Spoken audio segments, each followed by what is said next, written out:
नमस्कार, आप सुन रहे हैं रेडियो हिंदुस्तान। मैं हूं आपके साथ उमा प्रभाकरन। हमारे इस कार्यक्रम वैदिक विचार में आज का विषय है मुट्ठी भर उग्रवादियों के भरोसे भारत। रामनवमी और हनुमान जयंती के अवसरों पर देश के कई प्रदेशों में हिंसा और तोड़फोड़ के दृश्य देखे गए। उत्तर भारत के प्रांतों के अलावा ऐसी घटनाएं दक्षिण और पूर्व के प्रांतों में भी हुई।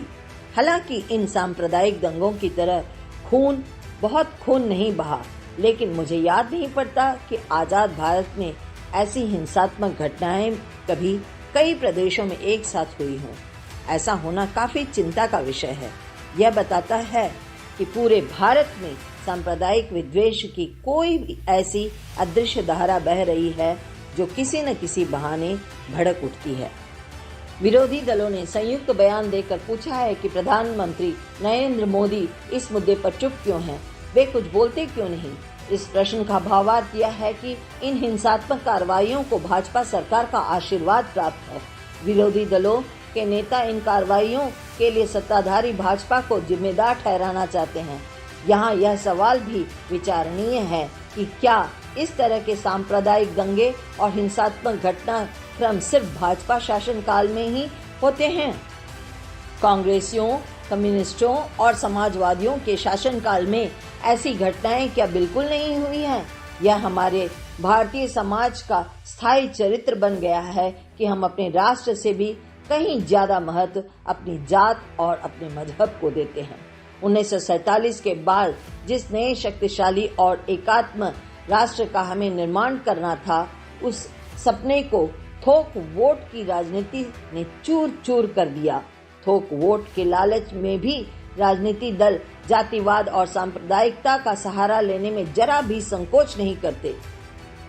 भारत में ऐसे लोग सबसे ज्यादा हैं जिनका नाम सुनते ही उनमें से उनकी जाति और मजहब का नगाड़ा बजने लगता है। जो कोई अपनी जाति और मजहब को बनाए रखना चाहते हैं, उन्हें उसकी पूरी आजादी होनी चाहिए, लेकिन उनके नाम पर घृणा फैलाना, ऊंच नीच को बढ़ाना, दंगे और तोड़ फोड़ करना कहाँ तक उचित है?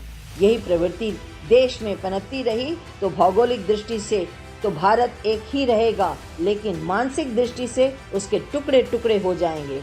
यह खंड खंड में बटा भारत क्या कभी महाशक्ति बन सकेगा? क्या वह अपनी गरीबी दूर कर सकेगा?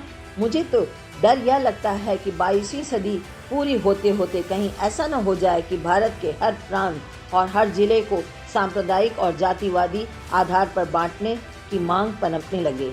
आज भारत की राजनीति में अनेक सक्रिय दल ऐसे हैं जिनका आधार शुद्ध संप्रदायवाद और शुद्ध जातिवाद है। यह राष्ट्रीय समस्या है। इसका समाधान अकेले प्रधानमंत्री या अकेला राजनीति दल कैसे कर सकता है? इस पर तो सभी दलों की एक राय होनी चाहिए। अकेले प्रधानमंत्री ही नहीं, सभी दलों के नेताओं को मिलकर बोलना चाहिए। नरेंद्र मोदी प्रधानमंत्री हैं, इसलिए उनकी आवाज सबसे बुलंद होनी चाहिए। किसी भी नेता को वोट बैंक की हानि से डरना नहीं चाहिए। वे अपने वोट बैंक के चक्कर में भारत की एकता बैंक का दिवाला न पीट लें, यह सोच जरूरी है।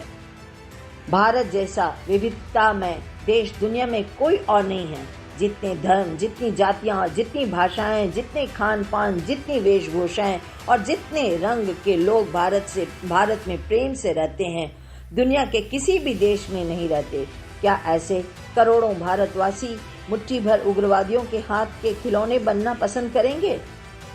आज के इस महत्वपूर्ण वैदिक विचार के लेखक अंग्रेजी हटाओ के कर्णधार, भारत विदेशी नीति परिषद के अध्यक्ष डॉक्टर वेद प्रताप वैदिक जी हैं।